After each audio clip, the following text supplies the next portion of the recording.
Napasarap yung mga tropa ko dito sa dinaanan nating ruta eh. Kasi wala halos lubak. Woy! Alam mo, hamog yun. Wow! Wow! Ang ganda ng itsura ng daanan, no? Base dito sa mapa. Sana nakikita dito sa camera natin. Problema namin to guys, kung meron ba kaming matutuluyan ngayon. Time check natin, 2:56 AM. Guys, medyo na-stress na kami. Pagod na yung mga tropa natin, ako rin. Antok na rin ako. Sabi ko sa kanila, huwag na silang mag-isip. Basta sundan na lang nila ako. Utangin ng mga takot tropa natin guys. Tara, tayo na lang. Takot tropa natin eh. Tara, tayo na lang yung alay. Ayan, didiretsuhin ko.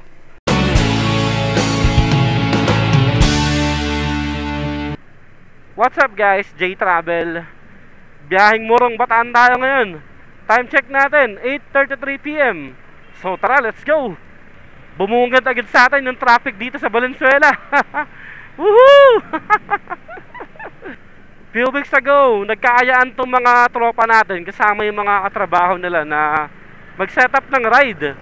Tapos nagbigay ako sa kanila ng idea kung saan pwede mga puntahan. At yun nga, sa Morong Bataan yung napili nila. Tapos nung malayo pa yung plano, excited na yung mga katrabaho nila. And then hanggang sa dumating yung araw mismo na to, biglang nag-back out yung mga katrabaho nila eh. Pero kahit nag-back out yung mga katrabaho nila, syempre tinuloy pa rin namin. Ganito kasi talaga kami kapag meron ng plano, kahit mag-back out yung iba, basta napag-usapan na, tuloy pa rin. Kung sino lang yung mga gusto. Arkong Bato, Bulacan, 1910. Umalis tayo dun sa MacArthur, dito tayo lumipat sa sa daanan papuntang Bando. Kasi grabe yung traffic kanina talaga sa MacArthur. Sinek ko din sa mapa, talagang namumula. Power field. Ito nga pala yung mga kasama natin ngayon. Si Dylan. Yan, angkas natin siya. Si pare ko, si Ronald. Ngayon lang ulit natin nakasama rin. Si Buboy. Alas 5 boy! Si Andy. Si Sandy, anak na angkas naman niya. Dalawang Mio Salty, isang Mio Sporty, isang Honda Click 125 version 3. So tara, back to the road. Dire-diretso tayo na ito. I love Palasan. Ito, nandito kami sa Palasan. Etong ruta na to, si Boss Bon nagturo sa akin nito. Nung nakaraan na nagpunta kami ng Maribeles, Bataan, dito sa lugar na to yung meeting place namin. Tapos dito rin kami dumaan. Dire-diretso lang to, tapos mamaya lang tagos natin sa Malolos na. Pwedeng Malolos, pwedeng Kalumpit. Sa Morong Bataan, wala pa kami talagang pinaka-destination doon. Kumbaga, bahala na kung saan kami mapadpad. Basta, maghahanap lang kami doon na beach area. Tapos pwede mag-10 pitching. Time check natin ngayon, 9:38 PM. Malamang sa malamang talaga to, madaling araw na tayo dadating doon sa Morong eh. Andito lang tayo ngayon nito sa Bulacan. Base dito sa mapa. Manang Joan, Paris Mami, Silog Lugaw. Kain muna tayo guys, mag-alas 10 na ng gabi. Food trip muna tayo ng Lugaw. Tapos na tayo mag food trip. 100% na ulit yung energy natin. Dire-diretso tayo na ito. Nag-usap kami na itong mga tropa ko. Napag-usapan namin na dito lang talaga kami dadaan sa loob hanggang makatagos kami ng Kalumpit. Napasarap yung mga tropa ko dito sa dinaanan nating ruta eh. Kasi wala halos lubak. Hindi katulad dun sa MacArthur, sa kahabaan ng Valenzuela hanggang Malolos. Grabe talaga lubak dun. At least ito, merong daanan dito sa loob. Tagos natin na ito mamaya, malapit na agad dun sa Apalit. Yung internet ko naghang, pucha. Ito problema kapag nagmamapa ka. Tapos yung internet mo nagkaroon ng problema. Dito parang hindi na masyadong residential area. Medyo liblib pala yung daanan dito talaga. Malapit na tayo dun sa pinin ko na location. Tapos tutumbukin lang natin yung dulo na ito. Tagos na ito, MacArthur Highway na. First time namin lahat dumaan dito eh. Curious lang din talaga kami kaya sinubukan namin. Eto guys, dito pala yung labas nun. MacArthur Highway na tayo ulit. Ayos! Hindi ako nagkakamali, etong nilabasan natin, Kalumpit, Bulacan na to. Okay guys, eto naman si Buboy muna yung pinagmapa ko sa amin. Para ako naman dito sa likuran. Charge muna tayo ng cellphone. Suot na tayo ng gloves natin kasi highway na to eh. Medyo bibira na tayo ng bahagya. Kapag naka-gloves ka kasi tapos nagsi-cellphone ka, minsan di napipindot. Kaya kanina yung habang ako nagmamapa, hindi ako nagsuot ng gloves.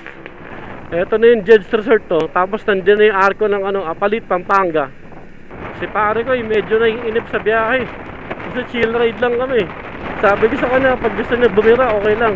Hintayin na lang namin sila Andy Buboy. Sabayan muna natin to si Ronald para hindi siya maboring. Woy! Nakala mo hamog yun. Wow! Wow! Okay, nandito na naman tayo ulit sa arko ng Welcome San Fernando, Pampanga. Noong nakaraan lang nga, galing lang natin dito. Ngayon, nandito na naman tayo ulit. Parang 3 weeks ago pa lang ata yung huling ride ko, yung nagmaribeles kami. Kakaliwa tayo dito eh. Si Buboy kaya, nasan na?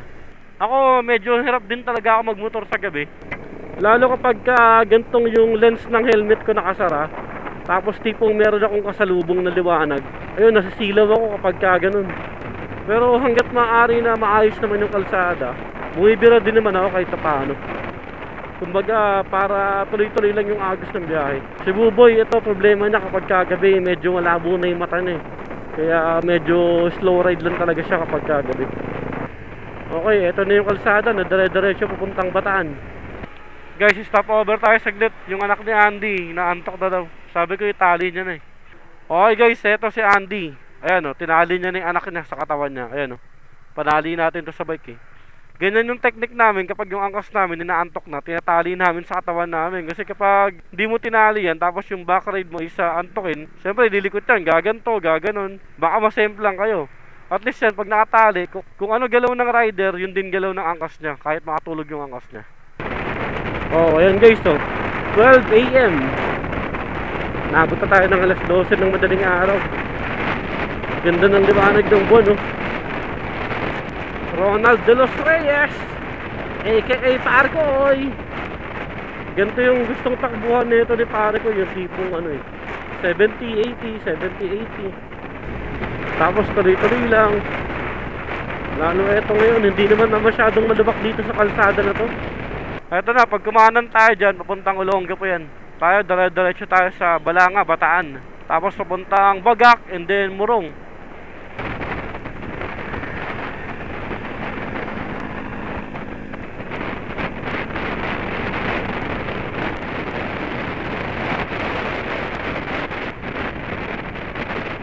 Ang sarap talaga dito sa kalsada na to eh. Yung sila Boss Bon yung kasabay ko dito nung nakaraan, grabe. Habol ako ng habol sa kanila eh. Dito ko rin nasagad kung ano eh, Honda Click natin eh. Pero ngayon syempre di natin gagawin yun. May angkas tayo, anak ni Andy. Tsaka pag itong mga tropa natin na to kasama natin, chill lang talaga tayo mag-ride. Nakakaranas lang tayo ng hatawan talaga na tuloy-tuloy kapag sila Boss Bon yung kasama natin. 48 lang gasolina oh. Papagas tayo. Hintayin lang natin si Andy. Eto na si Andy oh. Nauna sila, simisenas ako. High beam, low beam, busina, dire-diretso silang dalawa. Niyaan ko na, pagas na tayo. Asan na kaya yung dalawang tropa natin? Mukhang hindi sila huminto ah. Ito si Buboy oh. Tara boy, 7-Eleven tayo. Ayan, nandun lang pala si Buboy nakatambay. Oh. Ah, ito yung 7-Eleven dito. Coffee break muna tayo. Tapos mamaya kakanan na tayo dito eh. Guys, tara, food trip muna tayo. Siopaw, asado, and then French vanilla coffee. Yan sila, kakape din yan sila. Stop over lang muna tayo dito, maaga pa eh. Anong oras na ba? 1 AM na ata boy, di ba? Parang alauna na ata. Siguro kulang-kulang isang oras pababaybayin natin to eh. Depende sa takbo natin. So tara, kape muna tayo.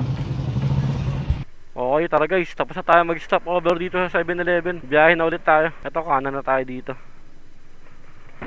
Meron na akong pinin na location dito sa maps natin kung saan tayo maghanap ng mapupwestuhan natin dun sa Morong. Baka sakali lang din tayo kung meron pa tayo mapapasukan na resort mamaya. Bahala na. Time check natin ngayon, ayan, 2 AM now. Tapos base dito sa Google Maps, babiyahihin pa natin to ng 54 minutes bago tayo maarting dun sa lugar na napili ko. Kanina lang din ako pumili habang nagkakape kami dun sa 7-Eleven. Kasi ang hinahanap talaga namin nito mga tropa ko yung tipong ano eh, tipong mga cottage lang, tapos yung magtatayo lang kami ng tent. Ganun lang yung klase ng spot na hinahanap namin. Maganda din talaga yung daanan dito sa part na to eh, papuntang Morong. Bihira lang naman yung lubak dito. Kumbaga, pag mahilig kayo sa mga bangkingan ganyan, mag-i-enjoy din kayo rito. Ito na yung arko ng ano, yan oh. Welcome, Bagak, Bataan. Maya maya lang, madadaanan na natin. Ito yung arko ng Morong.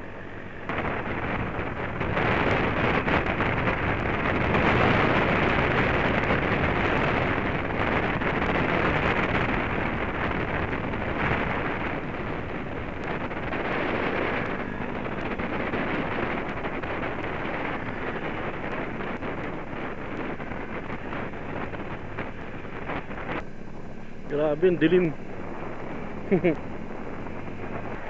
Ayan, no? Tumurong, to Subic, to Clark. Grabe, ang dilim. Dapat si Buboy nasa harapan.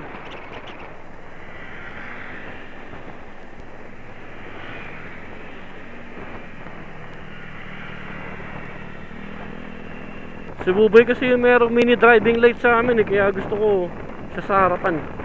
Tapos yan si Buboy, nakamapa rin yan.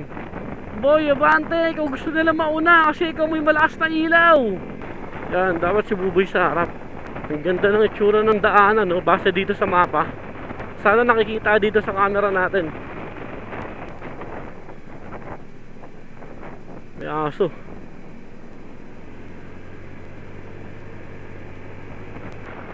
Ang dilim. Ganda dito pag maliwanag. Guys, sobrang dilim.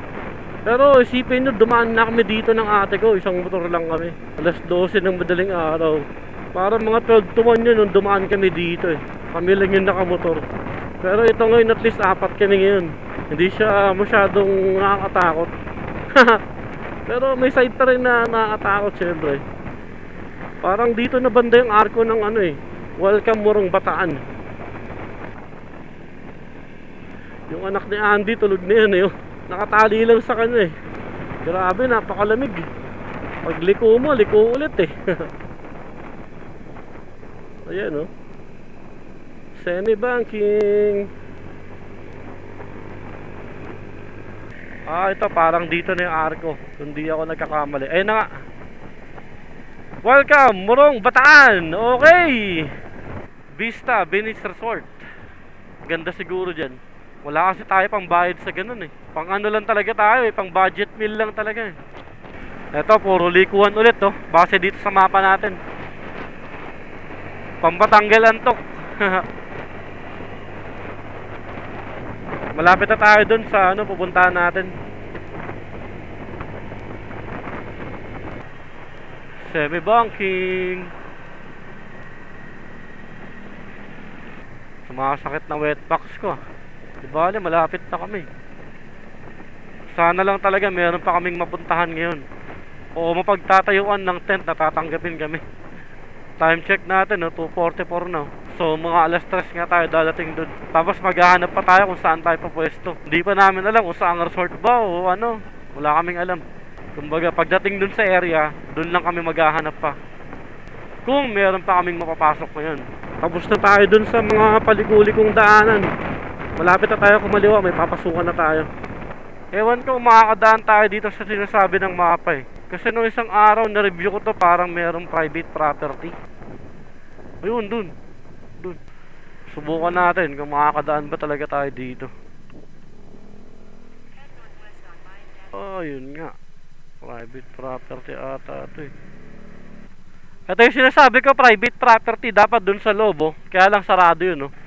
Guys, ito, pinapapasok kami dun sa kanan. Kaya lang private property yan eh. So babalik kami dun sa main road. Alam ko meron pa ibang daanan. Dito ulit tayo sa main road. Tapos dito tayo dadaan sa kabila. Waterfront road, dyan tayo kakaliwa. Papunta dun sa area na pupuntahan natin. Kasi yung kanina, alam ko private area yun. Ito, dito tayo. Ano, pasukin na natin to. Ayan na, nagre-route na yung mapa natin oh. Uy, butas. Nagulat ako. Uy, may mga tubig yung ano, daanan oh. Eto guys, dito puro ano na to. Resort na to dito. Itong nasa gawing kanan natin, dagat na yan. Problema natin ito kung meron ba tayong mapapasukan ngayon. Gantong oras. Nasubin ba natin to? Bahala na.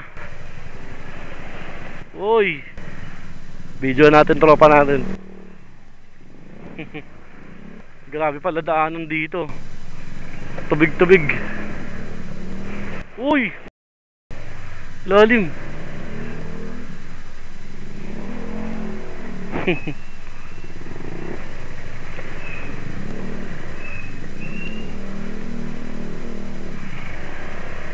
Uy!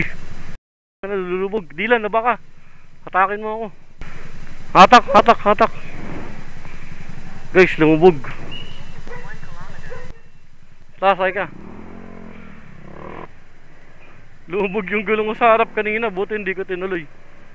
Muntik na tayo ron, ah. Problema namin to, guys. Kung ano, kung meron ba kaming matutuluyan ngayon. Time check natin 2:56 AM. Medyo nakakaramdam ako na magiging problema namin, ah.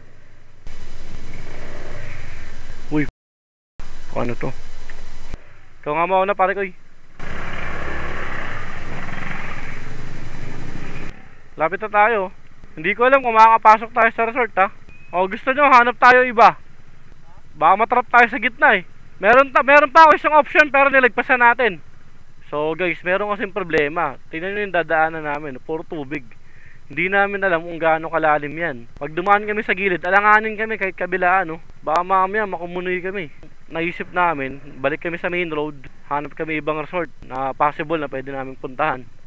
Kanina habang nasa 7-Eleven naman kami, may mga na-review na ako nga. Parang nakikita ko na siguro pwede namin puntahan, ganyan. Yung pinin ko kasi na location dito sa ano, Marlins Beachfront. Tapos yung isa pang nakita ko kanina, Lola Babies nga ba pangalan nun? Mahina signal ko dito, ilabas na lang muna tayo sa main road. Malapit na sana tayo dito, kaya lang yun ngayon daanan. Baka mamaya mabala tayo, problema. Labas muna tayo sa main road. Actually, itong ginawa namin ngayon, alanganin din kasi talaga to. Sipin nyo, ayan, no? Alas 3 ng madaling araw. Guys, ito naman yung ipipin natin ngayon na location. Itong Nanay Bobby's Beach Resort. Ayan din yung mga nakita ko kanina, eh. Ito, nandito na ulit tayo sa main road. Kumbaga, kakanan tayo, pabalik tayo. Hindi natin susundin tong ruta na binibigay ng ano, mapa. Kasi kanina, hindi tayo makakadaan dun, lulubog lang tayo, eh. Susubukan natin dito sa tapat natin na kanto kung merong bang daanan. Kasi nakikita ko, baka sakali meron. So tara, subukan na lang natin. Hindi natin malalaman kung hindi natin susubukan, eh. Ito, dito tayo. Barangay Nagbalayong. Yung mapa, dun talaga kami pinapadaan sa kabila, oh. Pero magbabaka sakali lang muna tayo dito. Kasi pag dun tayo, mababalahaw talaga tayo, eh.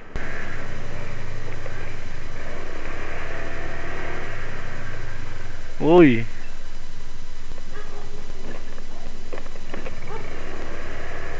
Tumbok sa dulo. Tapos kanan.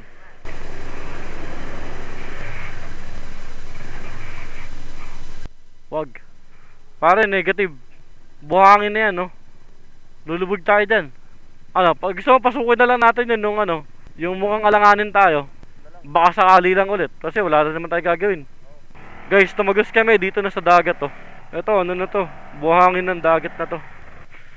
Actually, malapit na sa ano siya, kaya lang, yun nga. Hindi kami makakadaan dito, lulubog lang kami dito. So, balik kami sa main road.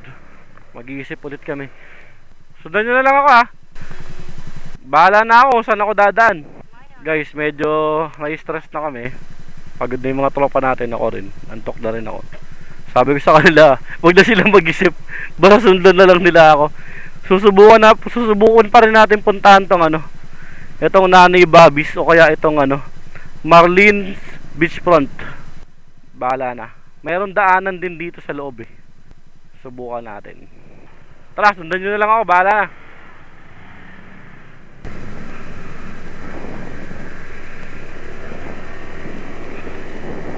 Nagbalayong National High School. Kanina dito din tayo galing banda, eh. Yung merong private area. Diyan tayo pinapadaan, eh, oh. Kaya lang, alam ko private area to, eh. Makakadaan kaya tayo dito. Alam ko ito yung private area. Kaya for Alexa and Junes only, oh. Pero may daanan dito, eh, oh. Subukan na lang natin. Pag may nagsira, di labas tayo. Dito tayo pinapadaan ng mapa, eh. Pero nakalagay, eh. For ano lang, eh, Junex, ganun. Bahala na. Kapag merong sumita sa atin, di balik tayo. Alexa Water Park. Ayun, may daanan nga. Pwede nga dumaan. So, ayun guys, nakapasok kami. Pwede naman pala dumaan. Yung kanina nagdadalawang isip ako na diretsuhin namin ito. pinasok namin ngayon, pwede naman pala talaga dumaan. Nakalagay kasi kanina ron pang ano lang eh, pang parang customer lang ng mga resort na yun. Pero ito sinubukan namin, nagbaka sakali kami. Nakadaan tayo. Nalagpasan na natin yung kanina na parang may hindi tayo halos makakadaan, kaya kami bumalik.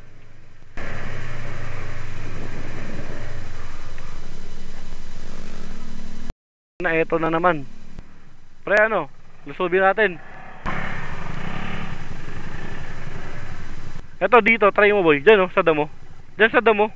Subukan mo nga. May angas kasi ako eh. Sige boy, diyan sa damo. Sa damo. Sige, subukan mo. Kakatropa natin. Baba muna kayo. Lakad muna kayo. Kami muna. Ano boy, ayaw mo? Ikaw di, pasukin mo nga yan sa damo. Mga takot tropa natin guys. Tara, tayo na lang.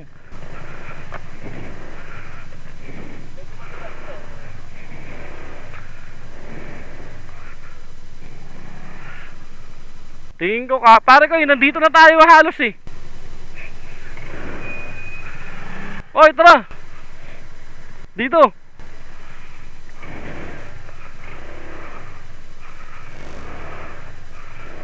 Ayan guys, nakadaan Okay. Pare ko, tawid ako, ayaw nila buboy subukan. Pare ko, didiretsuhin ko. Gilid ka, didiretsuhin ko. Tabi ka ha. Nag-aalangan sila eh. Lang yan. Natatakot mga tropa natin guys eh. Ayan ako, diniretso. Tabi ka dyan. Takot tropa natin eh. Tara, tayo na lang yung alay. Ayan, didiretsuhin ko. Yun, sinubukan ko. Binalikan ko pa sila. Takot sila eh. Diretso lang ha. Diretso lang. Sige boy. Buti pala, nalakasan ko na lang loob ko. Kundi, walang mangyayari. Ayan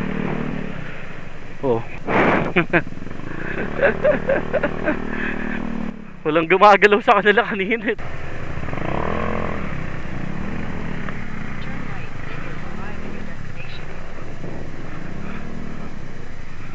Dito na nga dito na yung tinuturo parang dito sa loob na ito. Ayan, puro cottage na yan Ayan, si pare kayo pumasok dun.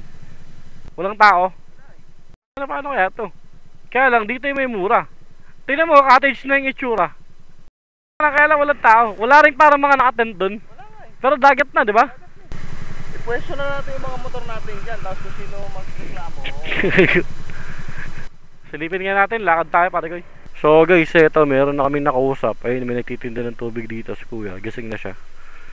Sabi sa amin, pasok lang daw kami dyan. Kanina galing na kami dun sa lobby, tumingin-tingin kami. Walang katao-tao dito ngayon na turista, kami lang. So sabi sa amin ni kuya kanina, magtayo na rin kami ng tent doon. And then mamaya pag maliwanag na, tsaka na lang daw kami makipag-usap dun sa may-ari. So tara, pasukin na natin daw.